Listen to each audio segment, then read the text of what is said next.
بسم اللہ الرحمن الرحیم الحمد للہ رب العالمین والصلاة والسلام علی سید الانبیاء والمرسلین وعلی آلہ واصحابہ وازواجہ وذریاتہ واہل بیتہ اجمعین الی یوم الدین. اما بعد فقد قال اللہ تبارک وتعالی فی القرآن المجید والفرقان الحمید. فاعوذ باللہ من الشیطان الرجیم. بسم اللہ الرحمن الرحیم. اليوم اکملت لکم دینکم واتممت علیکم نعمتی ورضیت لکم الاسلام دینا. وقال النبی صلی اللہ علیہ وسلم سیکون فی امتی ثلاثون کذابون دجالون یزعم انہ نبی انا خاتم النبیین لا نبی بعدی او کما قال صلی اللہ علیہ وسلم. قابل احترام ناظرین اکرام، آپ حضرات کے سامنے اس وقت قرآن کریم کی ایک آیت کریمہ اور رسول اللہ صلی اللہ علیہ وآلہ وسلم کا ایک ارشاد میں نے پڑھا ہے. اسی کی روشنی میں کچھ باتیں آپ حضرات کے گوش گزار کرنا چاہتا ہوں. جو آیت کریمہ میں نے پڑھا ہے، یہ آیت کریمہ حجۃ الوداع کے موقع پر نازل ہوئی تھی. رسول اللہ صلی اللہ علیہ وسلم کا وہ پہلا اور آخری حج تھا. حضور علیہ الصلاۃ والسلام میدان عرفات میں تھے. اس وقت میں یہ آیت کریمہ نازل ہوئی جس میں اللہ تبارک و تعالی نے ارشاد فرمایا، الیوم، آج کے دن، اکملت لکم دینکم، میں نے تمہارے دین کو مکمل کر دیا، واتممت علیکم نعمتی، اور میں نے اپنی نعمت کو تمام کر دیا، ورضیت لکم الاسلام دینا، اور میں نے تمہارے لیے دین اسلام کو پسند کیا ہے. جس اسلام کا آغاز اور جس دین کا آغاز سیدنا آدم علیہ الصلاۃ والسلام سے شروع ہوا تھا، اس دین کی تکمیل رسول اللہ صلی اللہ علیہ وآلہ وسلم پر اللہ نے مکمل فرما دی. علماء اکرام نے لکھا ہے کہ اس آیت کے نزول کے بعد احکامات سے متعلق کوئی حکم اللہ کی طرف سے نازل نہیں کیا گیا. گویا حجۃ الوداع کے موقع پر دین اسلام کی تکمیل کا اور آسمانی ہدایات جو احکامات کی شکل میں آتے تھے، اس کے اختتام کا اللہ نے اعلان فرما دیا.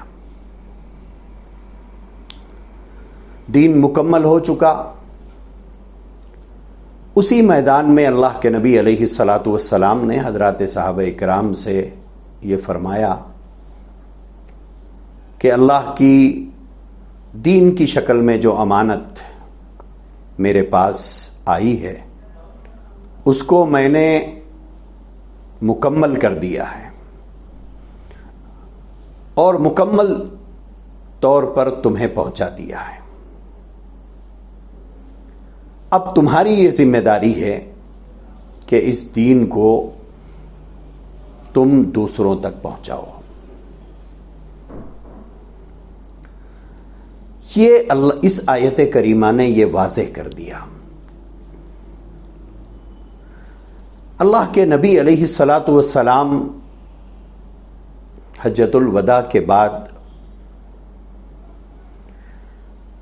بہت کم مدت اس دنیا میں باحیات رہے. اس کے بعد حضور علیہ الصلاۃ والسلام اس دنیا سے پردہ فرما گئے، آپ کا وصال ہو گیا.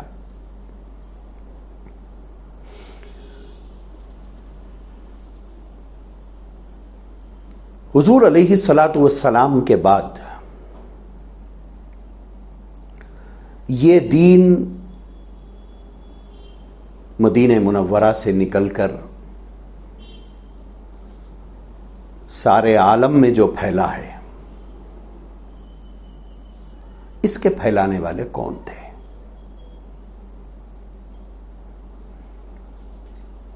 یقیناً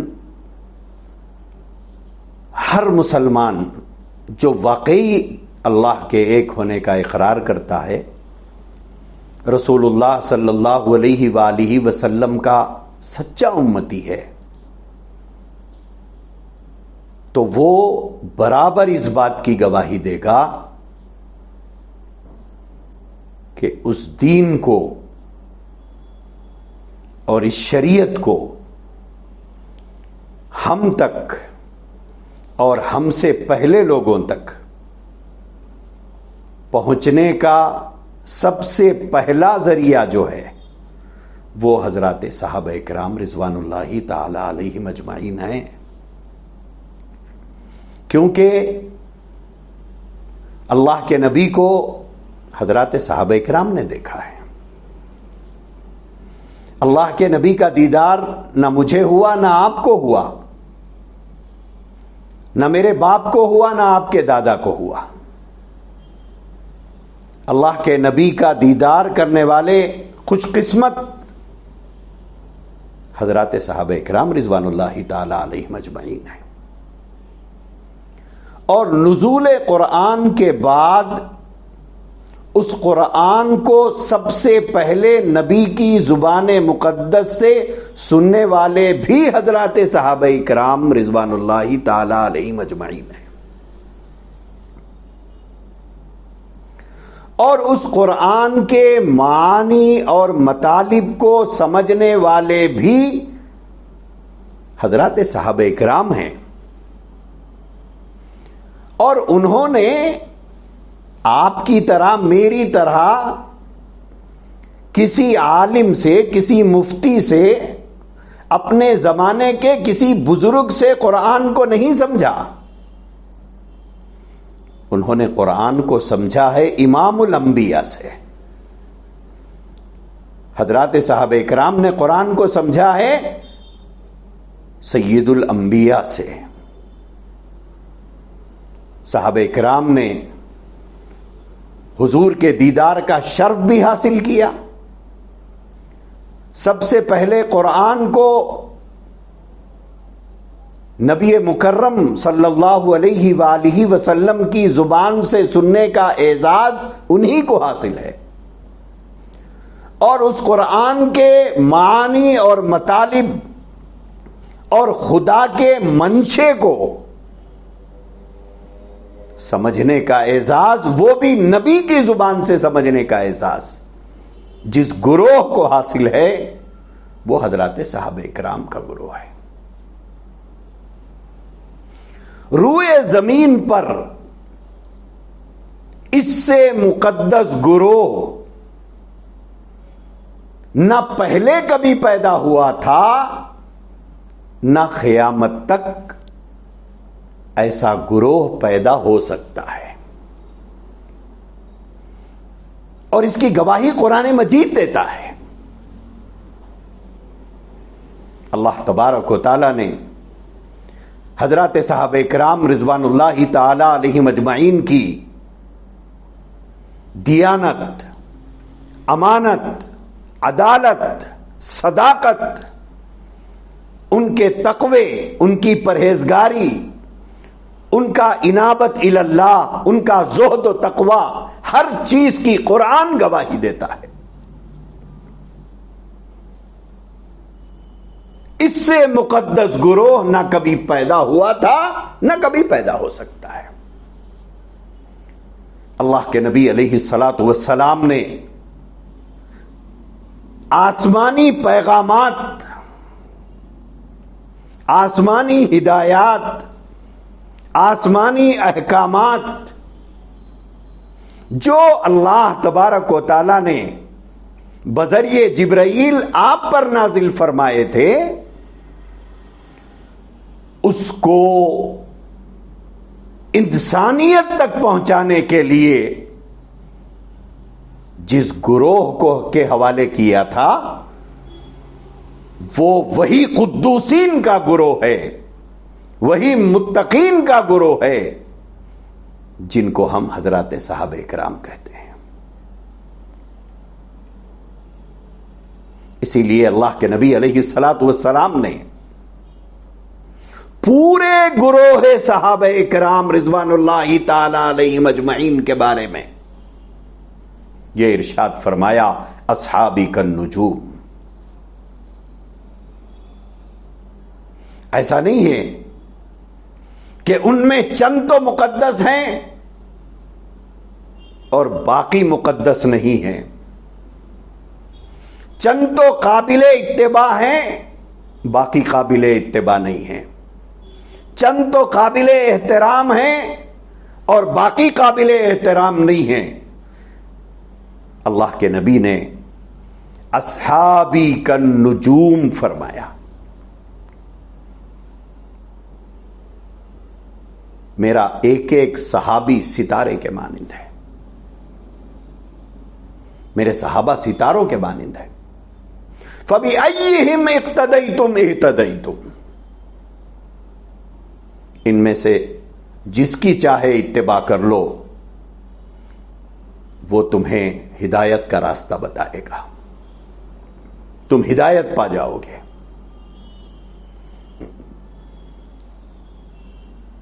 اللہ تبارک و تعالی نے حضرات صحابہ کرام کی تعریف میں قرآن کریم میں جو تذکرے فرمائے ہیں اس کو کسی مختصر وقت میں اس کا احاطہ نہیں کیا جا سکتا، لیکن کہیں اللہ نے ان کی صداقت کا تذکرہ کیا، کہیں اللہ نے ان کی امانت کا تذکرہ کیا، کبھی اللہ سے ان کی وفاداری کا تذکرہ کیا، کہیں نبی کے ساتھ ان کے والہانہ عشق کا تذکرہ کیا، کہیں نبی پر ان کی جانثاری کے تذکرے فرمائے، تو کہیں پر ان کی سخاوت کی تعریف کی، اور کہیں پر راتوں کے وقت میں اٹھ کر اللہ کے سامنے کھڑے ہو کر اللہ سے رجوع کرنے کا تذکرہ فرمایا۔ قرآن کریم کی ایک آیت کریمہ ہے جس میں اللہ تبارک و تعالی نے حضرات صحابہ کرام رضوان اللہ تعالی علیہم اجمعین کے بارے میں فرمایا، اولئک الذین امتحن اللہ قلوبہم للتقوی۔ اللہ نے فرمایا کہ ہم نے امتحان لے لیا ہے۔ کس کا امتحان لیا گیا؟ آپ کا، میرا، یا آپ کے باپ دادا کا، یا میرے باپ دادا کا، یا ہمارے دادا پردادا کا، یا ان لوگوں کا جن سے ہمیں محبت ہے، یا ان مذہبی رہنماؤں کا جن سے ہمیں عقیدت ہے، یا ان علماء کا، یا ان مشائخین کا جن سے ہم محبت کرتے ہیں؟ کس کا امتحان لیا؟ اللہ تبارک و تعالی نے حضرات صحابہ کا تذکرہ فرمایا کہ ہم نے ان کا امتحان لیا۔ نمتحن اللہ قلوبہم، ان کے دلوں کا، ان کے دلوں کے حال کا، ان کے دلوں میں پائی جانے والی خشیت الہی کا، ان کے دلوں میں پایا جانے والا خوف خدا کا، ان کے دلوں میں رہنے والے نبی کے عشق کا امتحان لیا، اور دین سے ان کی وفاداری کا امتحان لیا۔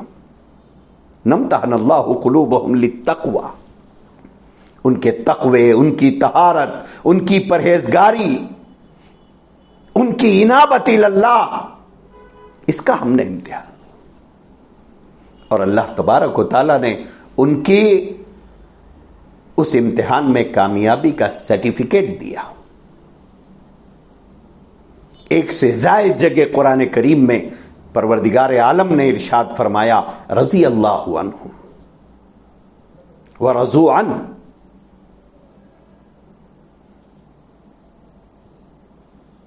یہ فرمایا کہ وہ مجھ سے راضی ہیں، ہم سب راضی ہیں، اللہ کے ایک ہونے پر راضی ہیں، اللہ کی تقدیر پر راضی ہیں، اس کی الوہیت پر راضی ہیں، اس کی ربوبیت پر راضی ہیں، لیکن پلٹ کر حضرات صحابہ کرام کے بارے میں اللہ نے جو فرمایا اور میں ان سے راضی ہوں، یہ جملہ کہ میں ان سے راضی ہوں گروہ صحابہ سے ہٹ کر کسی کے لیے یہ جملہ نہیں ہے۔ یہ اعزاز صرف صحابہ کو حاصل ہے۔ اللہ کی رضا کس کو ملے گی، کس کو نہیں ملے گی، اللہ کس سے راضی ہوگا، کس سے نہیں ہوگا، یہ تو میدان محشر میں جانے کے بعد پتا چلے گا۔ لیکن صحابہ کرام رضوان اللہ تعالی علیہم اجمعین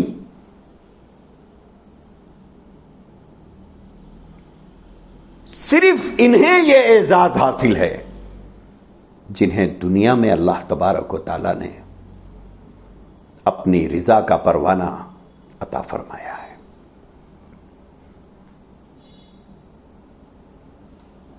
اللہ تبارک و تعالی نے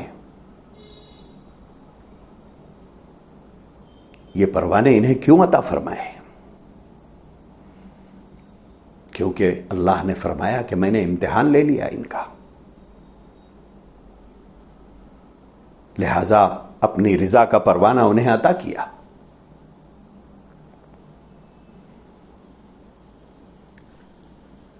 حضور علیہ الصلاۃ والسلام نے اس مقدس گروہ کے حوالے اس دین اور شریعت کو کیا جو اللہ نے آپ کے پاس بھیجا تھا، اور یہ ذمہ داری دی کہ اس دین کو ان غائبین تک پہنچاؤ جو اس وقت یہاں حاضر نہیں ہے۔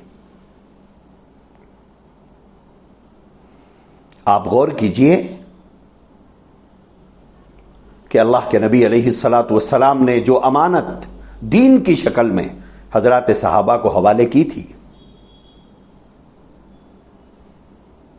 اگر وہ لے کر مدینے ہی میں بیٹھ جاتے یا مکے ہی میں رہ جاتے تو کیا آپ اور میں مسلمان ہوتے؟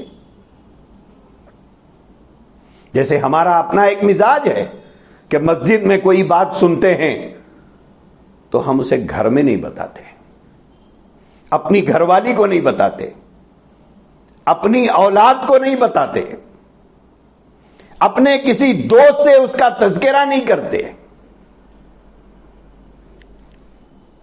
اور آج کل تو یہ حالات ہیں، دین کی بات کرنے میں عار اور شرم محسوس کی جاتی ہے۔ آج ہم اپنے گھر والوں سے، اپنی اولاد سے، اپنے دوستوں سے، اپنے خاندان والوں سے ہر ٹاپک پر بات کریں گے سوائے دین کے۔ ارے بھائی دین کی بات کرے تو پتہ نہیں کیا سمجھتے، کیا دقیانوسی خیالات کا آدمی ہے بھائی، پرانے ذہن کا آدمی ہے، جب دیکھو دین دین بولتے رہتا۔ یہ ہمارا مزاج ہے۔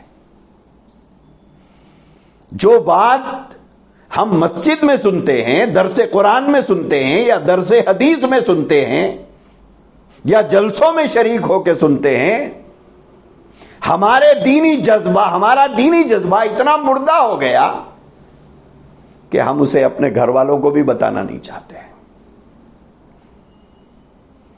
آپ سوچ کے دیکھیے، اللہ کے نبی علیہ الصلوۃ والسلام کے نہ جانے آپ اور میں کتنی حدیثیں آج تک سنے ہوں گے، آپ اور میں اللہ کے کتنے احکامات سنے ہوں گے،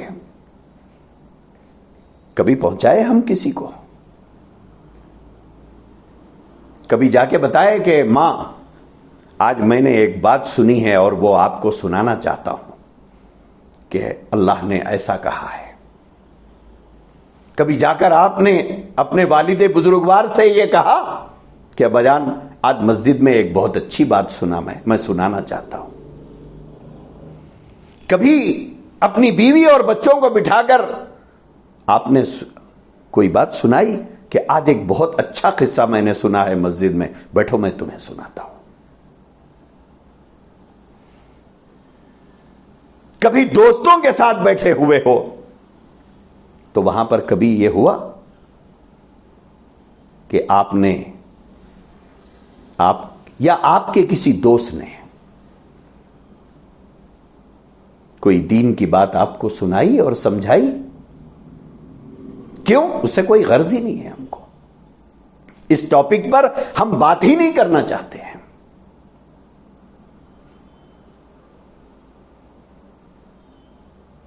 تو آپ سوچئے، مسجد میں سنی ہوئی بات گھر تک پہنچانا آپ سے نہیں ہو سکا،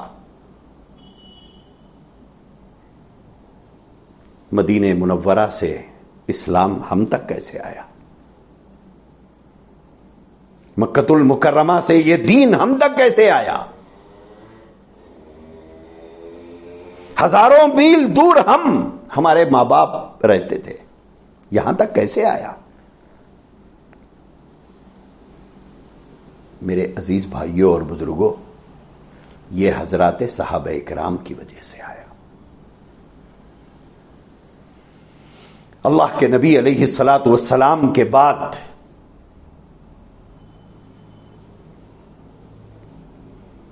یہ دین کو ساری دنیا میں جس مقدس گروہ نے پہنچایا وہ حضرات صحابہ ہیں۔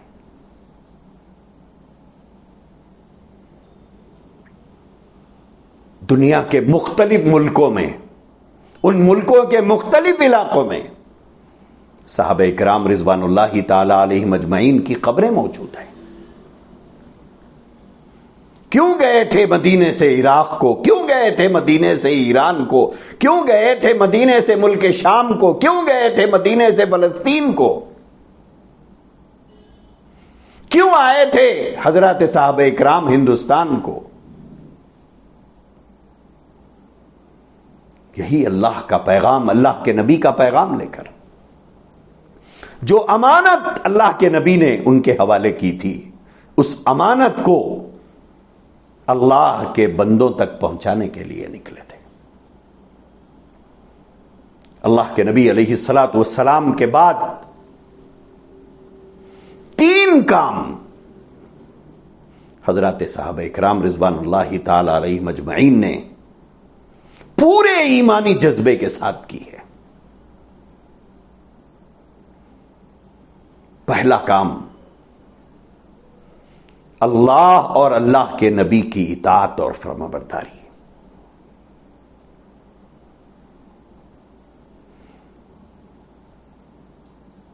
ان کی پوری زندگی اللہ اور اللہ کے نبی کے بتائے ہوئے طریقوں پر گزری ہے۔ دوسرا کام، اللہ کے بھیجے ہوئے پیغام اور رسول اللہ صلی اللہ علیہ وآلہ وسلم کے ارشادات کو لے کر دنیا کے چپے چپے میں پھیلے، اور نبی کی جو فکر تھی اس کو اپنی فکر بنایا۔ نبی علیہ الصلوۃ والسلام کا جو مشن تھا اس کو اپنی زندگی کا مشن بنایا۔ حضور علیہ الصلوۃ والسلام کی جو تڑپ تھی اس کا عکس حضرات صحابہ کرام رضوان اللہ تعالی علیہم اجمعین میں تھا۔ اسی فکر کو لے کر حضرات صحابہ اکرام رضوان اللہ تعالی علیہ مجمعین دنیا میں پھیلے تھے.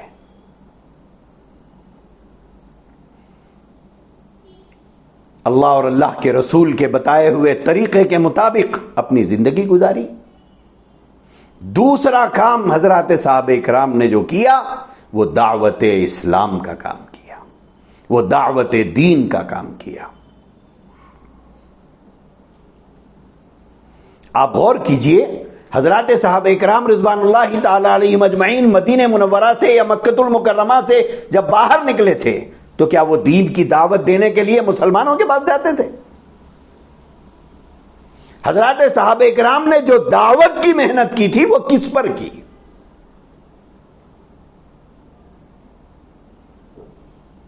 وہ ان لوگوں پر کی جو اسلام کی نعمت عظمیٰ سے محروم تھے، جو کفر کی وادیوں میں بھٹک رہے تھے، جو شرک کے آستانوں پر ماتھے ٹیک رہے تھے. دین کی جو دعوت ہے اور دعوت کا جو کام ہے، صحابہ اکرام نے جو کیا ہے وہ اعمال کی دعوت نہیں، اسلام کی دعوت دیتے تھے.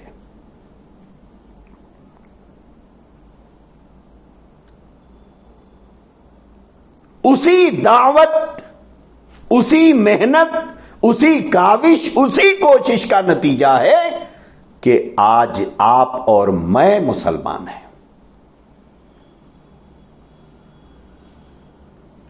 اب ہماری دین سے وفاداری یہ ہے کہ ہم مسجد میں سنی ہوئی بات گھر میں نہیں سنا سکتے، اور ان کا نبی سے عشق اور وفاداری کا حال یہ ہے کہ انہی کی محنتوں کا صدقہ کہ آج ہمیں ہزاروں میل دور رہ کر بھی ایمان اور اسلام کی دولت مل گئی. یہ حضرات صحابہ اکرام کا کارنامہ ہے. تیسری چیز اللہ کے نبی کی دین کی حفاظت ہے. یہ تین کام حضرات صحابہ اکرام رضوان اللہ تعالی علیہ مجمعین نے کیا ہے. اللہ اور اللہ کے رسول کے بتائے ہوئے طریقوں کے مطابق انہوں نے زندگی گزاری ہے. دوسرا کام، اللہ کے نبی علیہ الصلوۃ والسلام کی امانت جو آپ نے حوالے فرمائی تھی اس کو انسانیت تک پہنچایا. دعوت اسلام کی محنت کرتے رہے. تیسرا کام حضرات صحابہ کرام نے حفاظت دین کا کیا ہے کہ اللہ کے نبی علیہ الصلوۃ والسلام کی جو تعلیمات تھی، اللہ کے نبی کی جو ہدایات تھی، اللہ کے نبی کے جو پیغامات تھے، اس میں کسی قسم کی آمیزش کو حضرات صحابہ کرام نے کبھی قبول نہیں کیا. نہ اس میں کمی کو برداشت کیا، نہ کبھی زیادتی کو اس میں داخل ہونے دیا. گویا عمل بھی کیا، دعوت بھی دی، اور ساری زندگی دین کی سرحدوں پر پہرے دار بن کے کھڑے بھی رہے. اور دین کی پوری حفاظت، اللہ کے نبی علیہ الصلوۃ والسلام سے وفاداری کا پورا ثبوت حضرات صحابہ کرام نے دیا. مثال ہمارے سامنے موجود ہے. اللہ کے نبی علیہ الصلوۃ والسلام کی حیات طیبہ کا آخری دور،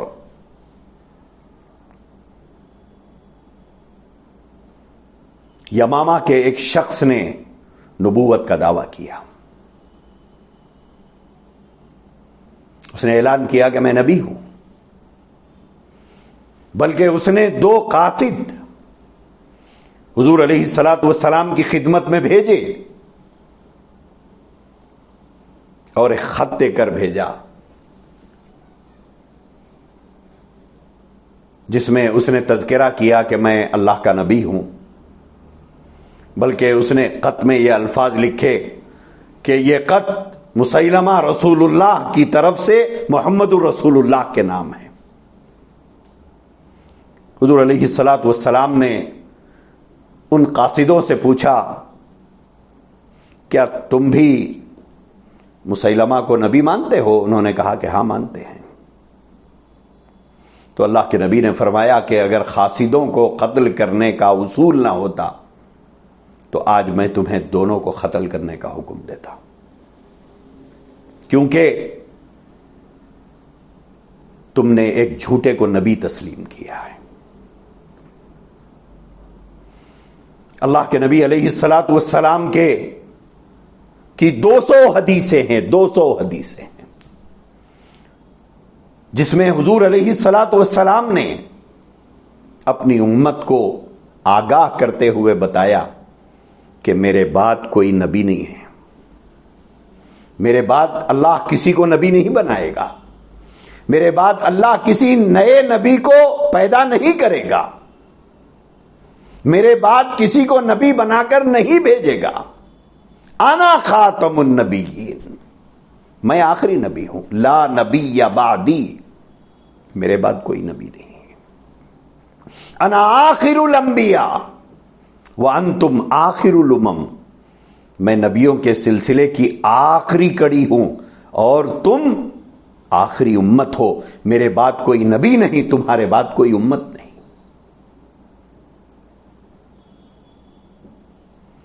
ایسی 200 احادیث ہیں، لیکن اس شخص نے دعویٰ کیا، اور یہ حیات طیبہ کا بالکل آخری دور تھا۔ حضور علیہ الصلوۃ والسلام اسی دوران دنیا سے رحلت فرما گئے، آپ کا وصال ہو گیا، آپ دنیا سے پردہ فرما گئے۔ حضور علیہ الصلوۃ والسلام کے وصال کے بعد حضرات صحابہ اکرام رضوان اللہ تعالی علیہم اجمعین نے اس آدمی کو چھوڑ نہیں دیا، نظر انداز نہیں کیا، بلکہ حضرت صدیق اکبر رضی اللہ تعالی عنہ نے صحابہ کرام کو تیار کر کے بھیجا اس شخص سے جنگ کرنے کے لیے۔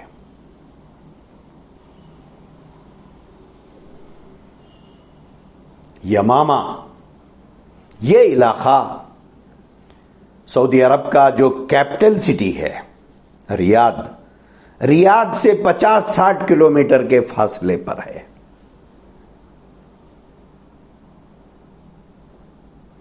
ابھی بھی وہ بستی موجود ہے، وہ علاقہ موجود ہے۔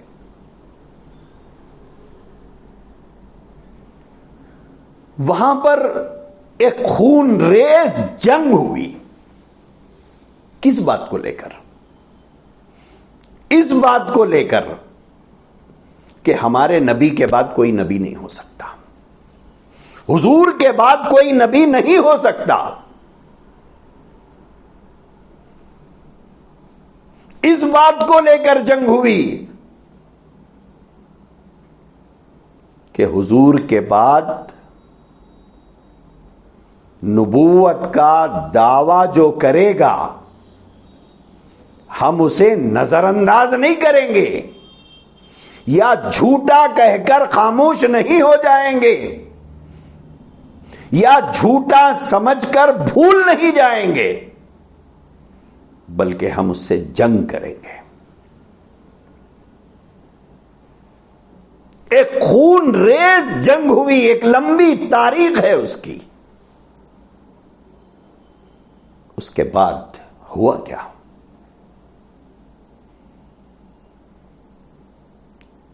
تاریخ نگاروں نے لکھا ہے کہ اس وقت تک، جنگ تک، لگ بھگ 40,000 یا 70,000 افراد مسیلمہ کذاب کو رسول اللہ مان چکے تھے، اس کو نبی مان چکے تھے، اس کو رسول مان چکے تھے، کہہ رہے تھے کہ یہ اللہ کا رسول ہے، یہ نبی ہے۔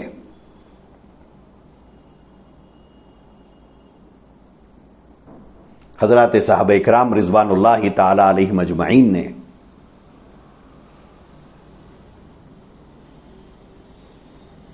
اس خون ریز جنگ میں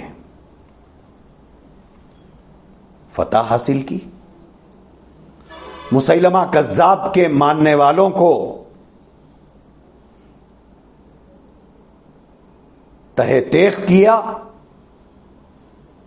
ان تمام کو جنہوں نے مسیلمہ کو رسول مانا تھا، نبی مانا تھا، ان سب کو قتل کیا،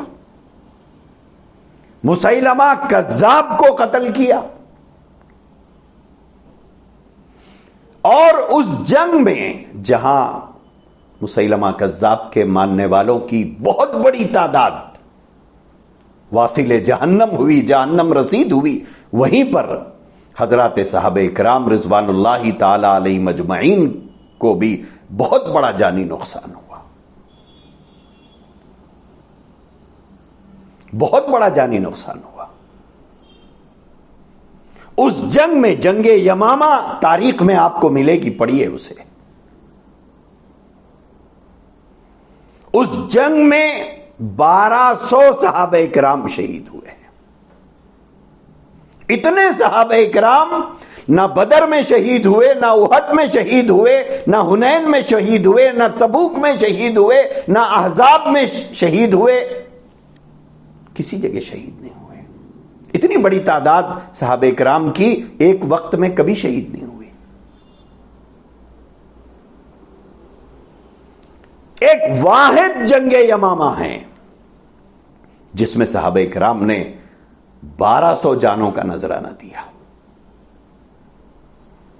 مورخین نے لکھا ہے کہ ان 1200 صحابہ اکرام میں 700 حافظ قرآن صحابہ اکرام تھے، حفاظ صحابہ تھے۔ اور اس جنگ میں، اس جنگ یمامہ میں 70 بدری صحابہ شہید ہوئے۔ یہ 70 وہ صحابہ ہیں جو جنگ بدر لڑے تھے، 70 بدری صحابہ۔ ایک بہت بڑی تعداد انصار صحابہ کی، ایک بہت بڑی تعداد مہاجر صحابہ کی اس میں شہید ہوئی۔ جب حفاظت دین کا مسئلہ آیا تو حضرات صحابہ اکرام ہی تھے جنہوں نے جانوں کا نذرانہ پیش کیا اور دنیا کو اس جنگ کے ذریعے سے پیغام دیا۔ کیا پیغام دیا؟ 2 باتوں کا پیغام دیا۔ ایک پیغام یہ دیا کہ رسول اللہ صلی اللہ علیہ وآلہ وسلم اللہ کے آخری نبی ہیں، آپ کے بعد قیامت تک کسی کو نبی نہیں بنایا جائے گا، کوئی نبی نہیں بھیجا جائے گا، کسی کو نبی بنا کر نہیں بھیجا جائے گا، آپ آخری نبی ہیں، آپ کے بعد جو نبوت کا دعویٰ کرے گا اس سے ہم صرف جنگ کریں گے۔ دیکھیے، ایک ہوتا ہے قبول نہ کرنا، رد کرنا، ریجیکٹ کرنا، یہ کہتے ہوئے کہ تم جھوٹے ہو، یہ کہتے ہوئے کہ تو جھوٹا ہے، یہ بہت ایزی ہے۔ لیکن حضرات صحابہ کرام نے صرف ریجیکٹ نہیں کیا، بلکہ حضرات صحابہ کرام نے عملاً یہ ثابت کیا اور یہ ثبوت دیا اور یہ عملاً ہمارے سامنے پیش کیا کہ اللہ کے نبی کے بعد نبوت کے دعویٰ کرنے والے کو قبول نہیں کیا جائے گا ایک پیغام تو یہ دیا ریجیکٹ کریں گے، قبول نہیں کریں گے، دوسرا پیغام یہ دیا برداشت بھی نہیں کریں گے، ہم اسے جینے نہیں دیں گے۔ ریجیکٹ کرنے کا مطلب یہ ہوا کہ جاؤ جو چاہے کر لو، ہم تمہیں قبول نہیں کرتے ہیں۔ تو یہ کام صحابہ کر سکتے تھے، لیکن صحابہ نے یہ نہیں کیا، بلکہ ایک کام تو کیا کہ ریجیکٹ تو کیا ہی کیا، ساتھ میں عملی طور پر 1200 جانوں کا نذرانہ پیش کر کے یہ ثابت کیا کہ ہم نہ قبول کریں گے، نہ روئے زمین پر ایسے کذاب اور دجال کو برداشت کریں گے، ہم اسے پنپنے بھی نہیں دیں گے۔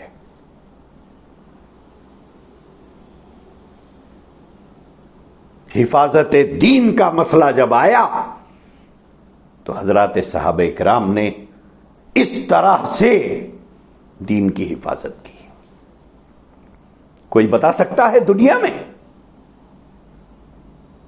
اس سے بڑے نبی کے وفاداروں کو، اس سے زیادہ اسلام کی سرحدوں کی حفاظت کے لیے کھڑے ہونے والوں کو؟ یہ صرف حضرات صحابہ کرام تھے۔ حفاظت دین کا مسئلہ آیا تو اس طرح سے حفاظت کی۔ جب مانعین زکوٰۃ اور منکرین زکوٰۃ کھڑے ہوئے تو حضرت صدیق اکبر رضی اللہ تعالیٰ عنہ نے فرمایا ایسا نہیں چلے گا۔ لوگوں نے کہا کہ نماز تو ہو سکتی ہے، زکوٰۃ نہیں ہو سکتی بھائی، روزہ تو رہ سکتے ہیں لیکن زکوٰۃ نہیں دیں گے ہم۔ حضرت صدیق اکبر نے یہ نہیں فرمایا چلو ٹھیک ہے کچھ تو کر رہے ہیں، جیسے ہمارا مزاج ہے، ہمارا مزاج ہے، ہم یہ کہتے ہیں چلو کچھ تو کر رہے ہیں نا بھائی،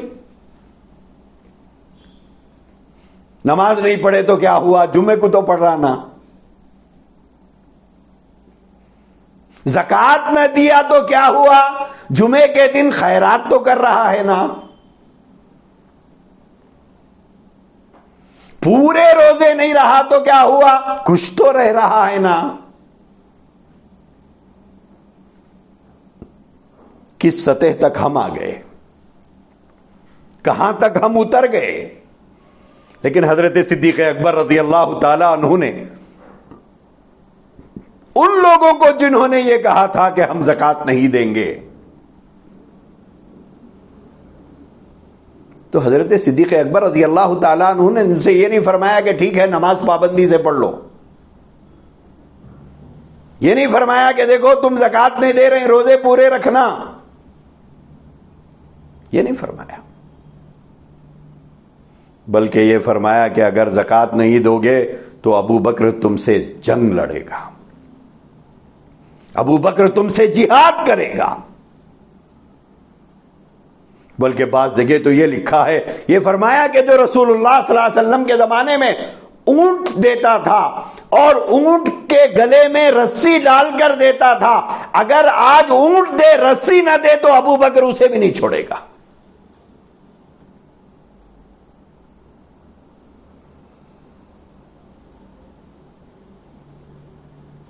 تو دین کی حفاظت کا جب مسئلہ آیا تو صحابہ اکرام نے اس طرح قربانیاں دی تھی۔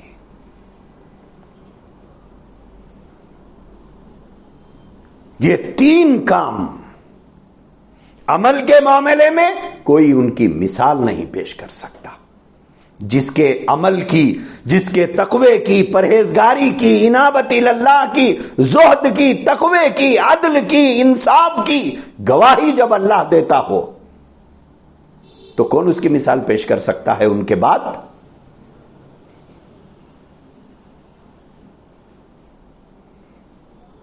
دوسری چیز، اللہ کے نبی علیہ الصلاۃ والسلام کے بعد اسلام کی دعوت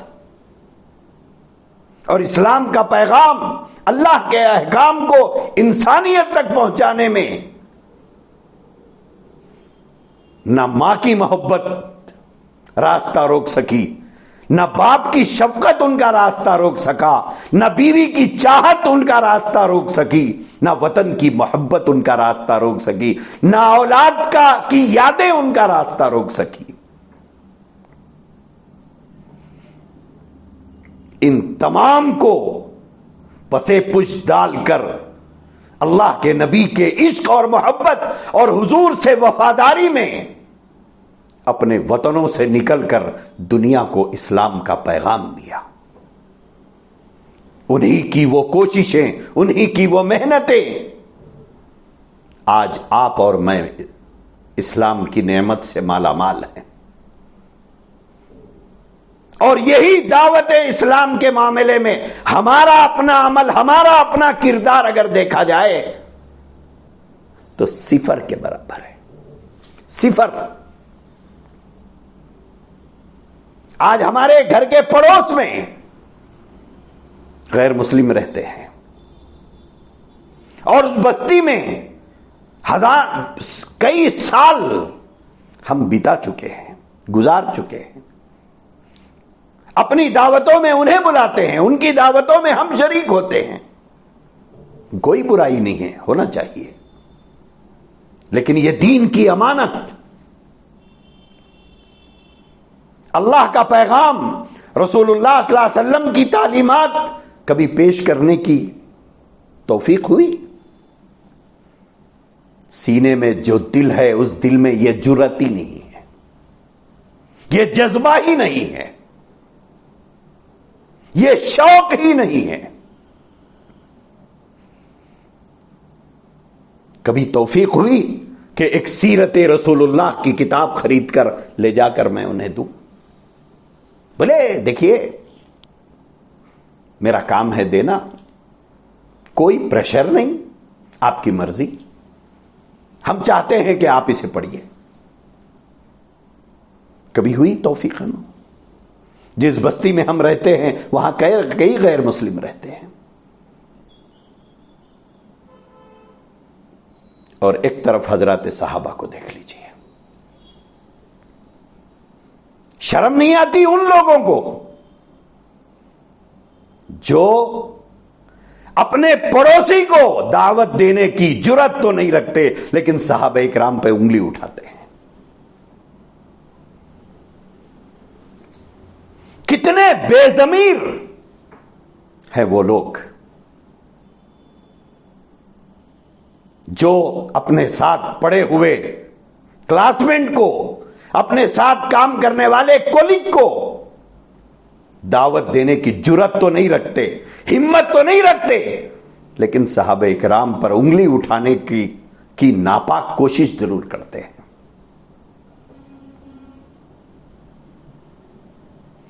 جنہوں نے اپنے وطن کو چھوڑا، اپنے ماں باپ کو چھوڑا، اپنی جوان بیویوں کو کے سہاگ کے اجڑنے کی فکر نہیں کی، اپنے بچوں سے دوری کبھی ان کا راستہ نہیں روک سکی، اللہ اور اللہ کے نبی کی محبت میں اپنے وطنوں سے نکل کر دنیا کو اسلام کا پیغام دیا۔ آج ہم ان کے اوپر کیچڑ اچھالتے ہیں۔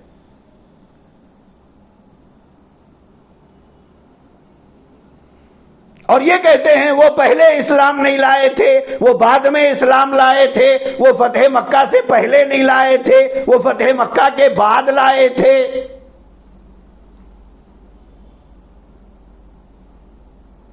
وہ اس درجے کے مسلمان نہیں ہیں، یہ اس درجے کے مسلمان ہیں۔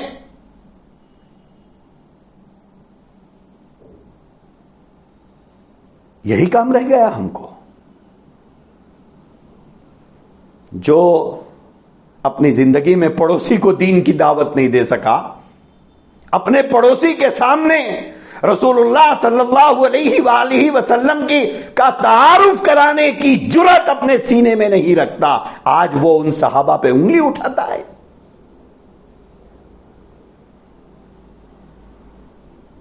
آج کئی مسلمان ایسے ہیں جو نہ صورت سے مسلمان نظر آتے، نہ شکل سے مسلمان نظر آتے، نہ اخلاق سے مسلمان نظر آتے، نہ کردار سے مسلمان نظر آتے،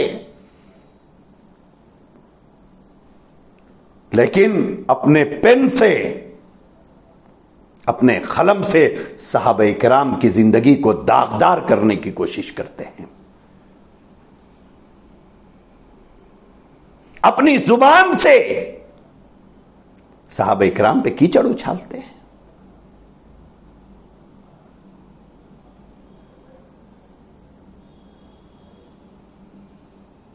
جن کے صدقے میں آج ہمیں ایمان کی نعمت ملی، جن کے صدقے میں آج اسلام ملا،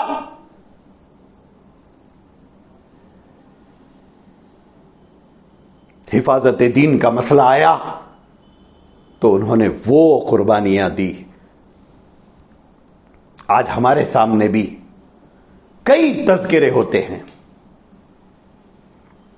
جیسے ہمارے شہر حیدرآباد میں کئی ایسے لوگ ہیں جو اللہ کے نبی علیہ الصلوۃ والسلام کو آخری نبی ماننے تیار نہیں، حضور کے بعد ایک دوسرے شخص کو نبی مانتے ہیں۔ ہے غیرت ہمارے اندر جا کے ان سے بات کرنے کی؟ کہاں مدینہ منورہ ہے، کہاں ریاض شہر ہے؟ کیسے آئے تھے 1400 سال پہلے حضرات صحابہ کرام وہاں پر؟ فائٹر پلین کے ذریعے سے، جہازوں کے ذریعے سے، کیسا سفر طے کیا، لگ بھگ 1000 کلومیٹر، اور کیسے پہنچے اس یمامہ کی بستی میں۔ آج بھی جا کر آپ اس یمامہ کی بستی کو دیکھیے، اجڑی ہوئی ہے، میں نے دیکھا ہے۔ آج بھی صحابہ کرام رضوان اللہ تعالی علیہم اجمعین کی قبریں وہاں موجود ہے۔ 2 قبرستان وہاں پر ہے، 2 قبرستانوں میں حضرات صحابہ کی قبریں موجود ہیں۔ بورڈ لگا ہوا ہے شہداء یمامہ۔ کیسے آئے تھے 1200 کلومیٹر سے؟ کیا وہ جنگ لڑنے سے کوئی تخت ملنے والا تھا، کوئی تاج ملنے والا تھا، کوئی دولت ملنے والی تھی؟ نبی سے وفاداری تھی، سچا عشق تھا۔ آج ہمارے شہر حیدرآباد میں کئی لوگ ایسے ہیں جو حضور کو آخری نبی نہیں مانتے۔ جیسا یمامہ کے لوگوں نے مسیلمہ کذاب کو نبی مانا تھا، ایسے ہی آج ہمارے شہر حیدرآباد میں، بلکہ ہمارے ہندوستان کے کئی شہروں کے اندر، بلکہ دنیا کے کئی ملکوں کے اندر کچھ لوگ پائے جاتے ہیں جو اپنا تعارف احمدیہ مسلم کمیونٹی کے نام سے کراتے ہیں، جن کو ہم قادیانی کہتے ہیں۔ وہ مرزا غلام احمد قادیانی نامی ایک شخص کو نبی مانتے ہیں، اسے رسول مانتے ہیں۔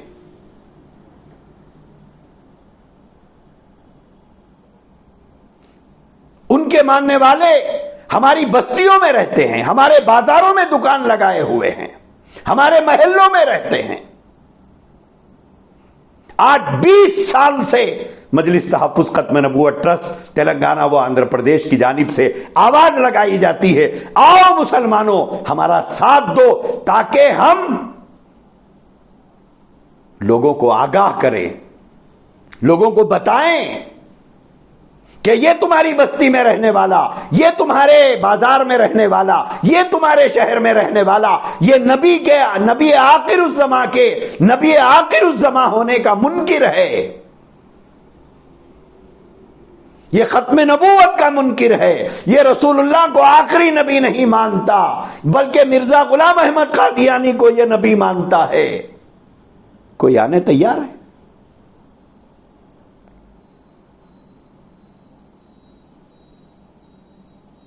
ایک وہ کردار ہے کہ 1200 جانوں کا نذرانہ دے کر صحابہ کرام نے پیش کیا۔ ایک ہماری بے ضمیری ہے، ہمارا ضمیر مردہ ہو گیا۔ لوگ کہتے ہیں کیا ضرورت ہے کہ اس کو بھی کافر بولنے کی؟ ہو گیا، فرض ادا کر دیے ہم لوگ۔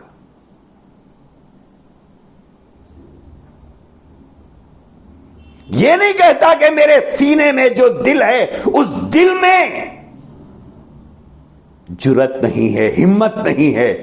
میں ایک مردہ دل رکھتا ہوں، میرا ضمیر مردہ ہو گیا ہے کہ میں کسی قادیانی کو قادیانی کہنے کی جرأت نہیں کرتا. بلکہ بعض تو اتنے بے غیرت ہو گئے ہیں کہ ان کی قادیانیوں سے دوستیاں، قادیانیوں سے ان کے ساتھ تعلقات، ان کے گھر دعوت میں جانا، اپنی دعوت میں انہیں بلانا، کل قیامت میں پتہ چلے گا. کل قیامت میں پتہ چلے گا. شاید رسول اللہ صلی اللہ علیہ وسلم ایسے لوگوں کا چہرہ دیکھنا بھی گوارا نہیں کریں گے، اور حضرات صحابہ کرام تو شاید ان کے چہروں پہ تھوکنا گوارا نہیں کریں گے جنہوں نے نبی کی ختم نبوت کے ساتھ اس طرح کا رویہ اختیار کیا. آج وہ لوگ جن کے محلوں میں، جن کی بستیوں میں قادیانی پائے جاتے ہیں، ان کو تو کچھ نہیں کریں گے، صحابہ کرام کو بولیں گے. کیا دیندار طبقہ، کیا بے دین طبقہ، کیا امت کے رہبر، کیا امت کے رہنما، ختم نبوت کے مسئلے میں سب ایک ہی صف میں کھڑے ہوئے ہیں. قادیانیوں کو نظر انداز کرنے کے معاملے میں سب ایک کھڑے ہوئے ہیں، ایک صف میں کھڑے ہوئے ہیں، الا ماشاءاللہ کچھ لوگ ہیں. لیکن ایک بڑی اکثریت اپنی تسبیح، اپنی مسجد، اپنی تلاوت میں مصروف ہے. یہ وفاداری ہے نبی کے ساتھ. اگر یہی وفاداری ہے تو صحابہ کرام نے جنگ یمامہ میں جو کیا وہ کیا ہے پھر؟ میرے عزیز بھائیوں، ہم کو یہ 3 کام کرنا ہے. ایک، اللہ کے دین پر عمل کی بھرپور کوشش. دوسرے، اسلام کی دعوت، تاکہ کل قیامت میں حضور اگر پوچھیں کہ تم نے میرے بعد کیا کیا، کیا تمہارے سینے میں جو دل ہے اس دل میں اتنی بھی ہمت نہیں ہے کہ تم میرا تعارف کسی سے کرا سکو؟ اگر زبان سے نہیں بول سکتے، ایک کتاب لے جا کے دیجئے.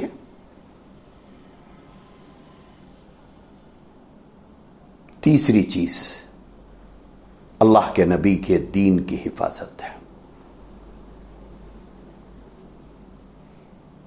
بعض لوگ کہتے ہیں کہ صاحب دین کی حفاظت کا وعدہ تو اللہ نے کیا ہے.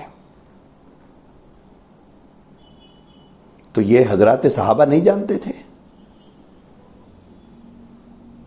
کیا اللہ کے نبی کے بعد حضرات صحابہ یہ کہہ کر خاموش ہو گئے کہ حفاظت دین کا وعدہ اللہ نے کیا ہے، لہذا ہمارا کام ہے اپنی دکان، اپنا مکان، اپنی فیملی، اپنے بچے؟ وہ نہیں جانتے تھے؟ میرے عزیز بھائیوں، حفاظت دین کی ذمہ داری بھی آپ کی اور میری ہے. ہمارے شہر میں قادیانیت پھیلتی ہے. آندھرا اور تلنگانہ کے کئی دیہاتوں میں قادیانیت پھیل رہی ہے. ایک اور جھوٹا پیدا ہوا ہے جس کا نام ہے شکیل بن حنیف. اس نے دعویٰ کیا ہے کہ میں عیسیٰ علیہ السلام ہوں. اس نے دعویٰ کیا ہے کہ میں مہدی ہوں.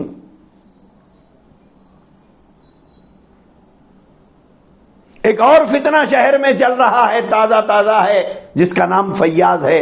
علاج کے نام پر، وہ روحانی علاج، قرآنی علاج کے نام پر وہ بھی ایسے ہی باتیں کر رہا ہے جیسے کوئی نبی کرتا ہے. اور ہمارے شہر میں رہتا ہے وہ بدتمیز جس نے حضور کی شان میں ایسی بے ادبی کی ہے، ایسی گستاخی کی ہے. ایک جگہ پر اس نے یہ کہا ہے کہ حضور دعا کرتے کرتے الٹے لٹک گئے، نعوذ باللہ، حضور کی دعا قبول نہیں ہوئی.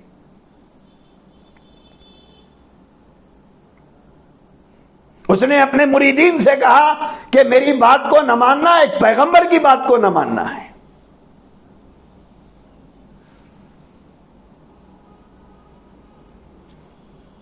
یہ ہزاروں مساجد، یہ سووں مدارس، یہ بے حساب تنظیمیں،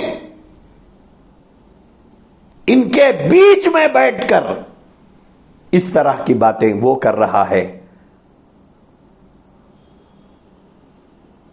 پل رہا ہے، پنپ رہا ہے، پھول رہا ہے، پل رہا ہے. کوئی ہے جا کر لوگوں کو آگاہ کرے، لوگوں کو بتائے کہ یہ آدمی بد عقیدہ ہے.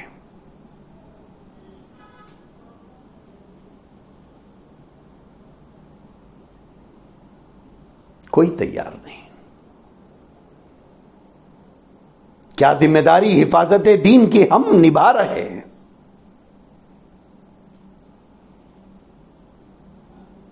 چند ٹھیکریاں، چند پیسوں کے ٹکڑے کسی ادارے کو دینے سے آپ کی ذمہ داری پوری نہیں ہو جاتی.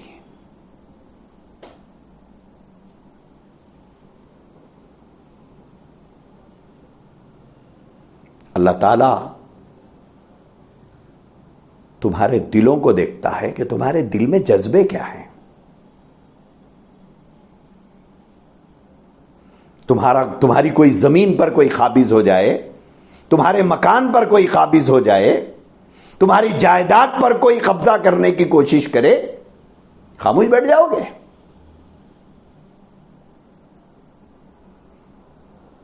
تمہاری ماں کی کوئی توہین کرے، تمہاری بیٹی کی کوئی توہین کرے، تمہاری بیوی کی کوئی توہین کرے، خاموش بیٹھ جاؤ گے؟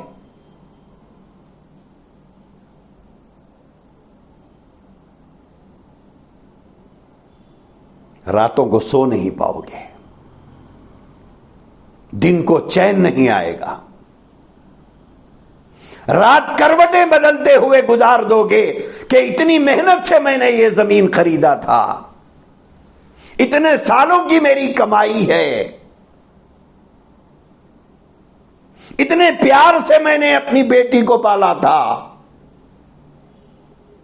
کتنے پیار سے میری ماں نے مجھے پالا تھا. آج فلاں نے میری ماں کی بے عزتی کی، فلاں نے میری بیٹی کے عفت و عصمت کو تار تار کرنے کی کوشش کی، فلاں نے میری زمین ہڑپنے کی کوشش کی. رات کروٹیں بدلتے ہوئے گزار دیتے ہو، اور نبی کے دین پر کوئی حملہ کرے، نبی کی ختم نبوت پر کوئی حملہ آور ہو، تو ہمارا دل کیا ویسے ہی مچل جاتا ہے، بے چین ہو جاتا ہے، بے قرار ہو جاتا ہے؟ زندگی میں کوئی ایک رات ایسی گزری ہو جو حفاظت دین کے مسئلے کو لے کر ہمیں نیند نہ آئی ہو؟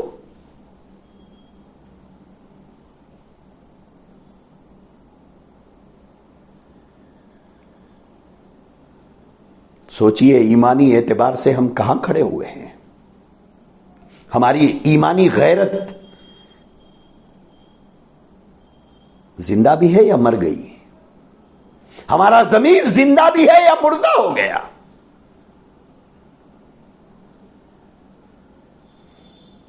لفاظیوں کا نام محبت نہیں ہے، چیخ اور چلاہٹ کا نام محبت نہیں ہے. محبت ہے تو اس کا عملی ثبوت بھی چاہیے.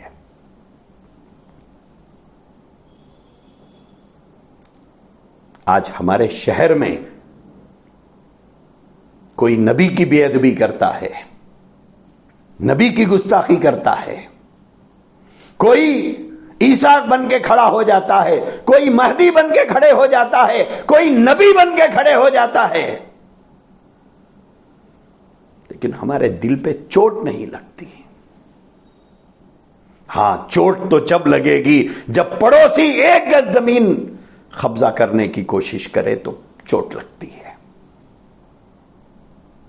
کہ صاحب میری 1 گز زمین قبضہ کرنے کی کوشش کر رہا ہے، پولیس کو لاؤ، پہلوان کو بلاؤ، محلے کے غنڈے جمع کرو،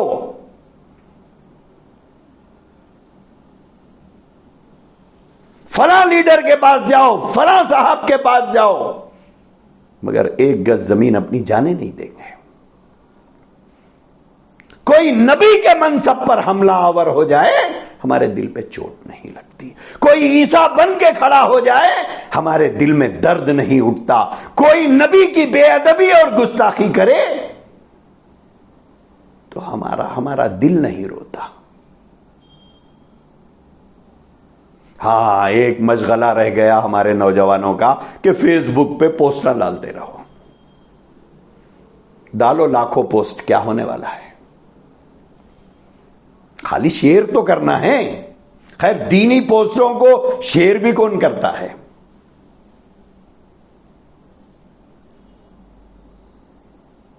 دینی پوسٹ قابل نظر انداز ہو گئے ہیں۔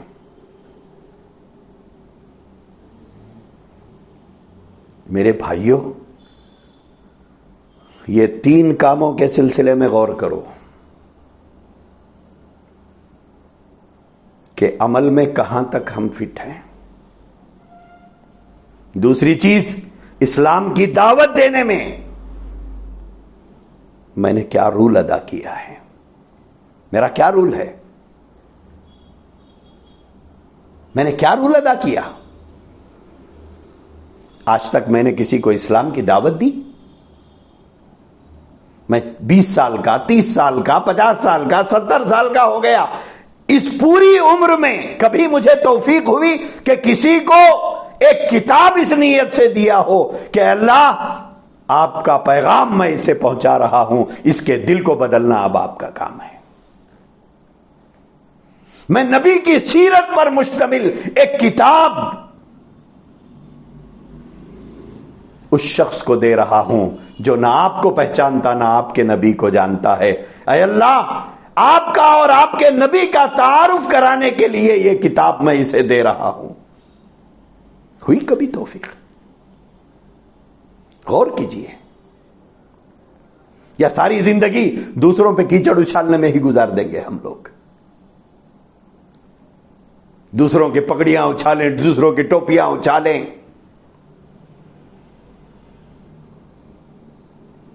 آج کل سب سے زیادہ پگڑیاں اور ٹوپیاں انہی کی اچھالی جاتی ہیں جو کچھ کرتا ہے۔ جو کچھ نہیں کرتا اس سے لوگوں کو کوئی شکوہ نہیں ہے، شکوہ تو ان سے ہے جو کچھ کرتا ہے۔ اور تیسری بات، اللہ کے نبی کے دین کی حفاظت اور اسلام کی سرحدوں کی حفاظت اور اسلامی عقیدوں کی حفاظت کے سلسلے میں آپ کا اپنا ذاتی رول کیا ہے؟ کیا رول ادا کیا آپ نے؟ یہ 3 باتیں قابل غور ہیں، اور ان 3 چیزوں پر حضرات صحابہ کرام نے پوری زندگی لگا دی ہے۔ عمل کے معاملے میں خدا گواہی دے رہا ہے۔ دعوت اسلام کا ثبوت آپ اور میں مسلمان ہیں، وہ انہی کی دعوت اور محنت کا نتیجہ ہے۔ حفاظت دین کا مسئلہ آیا تو جنگ یمامہ، منکرین زکوٰۃ، مانعین زکوٰۃ کے خلاف حضرات صحابہ کا کھڑے ہو جانا، اور ان 3 آئینوں میں اپنا چہرہ بھی دیکھیے کہ آپ کہاں کھڑے ہوئے ہیں، میں کہاں کھڑا ہوا ہوں۔ ان 3 چیزوں کے معاملے میں آپ کا اور میرا کیا کردار ہے، کیا رول ہے؟ اللہ تبارک و تعالی دعا فرمائیے کہ ہمیں توفیق دے، ہمیں توفیق دے، اور اللہ اس چھوٹی سی زبان سے ان بڑے لوگوں کو کوئی جملہ بے ادبی کا کہنے سے بھی اللہ محفوظ رکھے۔ حضرات صحابہ کے بارے میں آخری بات کہنا چاہتا ہوں۔ حضرات صحابہ کرام قرآنی شخصیات ہیں، قرآنی شخصیات ہیں، لہذا حضرات صحابہ کرام کے بارے میں برا بولنا یہ بہت بڑا جرم ہے، بلکہ برا سوچنا بھی گناہ ہے۔ ان کے بارے میں بدگمان ہونا، بدگمان کرنا دونوں بھی جرم ہے۔ لہذا اللہ سے دعا فرمائیے کہ اللہ تبارک و تعالی ہم سب کی حفاظت فرمائے، اور اللہ جب تک زندہ رہے اسلام پر زندہ رکھے، جب وقت مقرر آ جائے تو ہم سب کو ایمان کامل پر، توحید خالص پر موت مقدر فرمائے۔ وآخر دعوانا الحمدللہ رب العالمین۔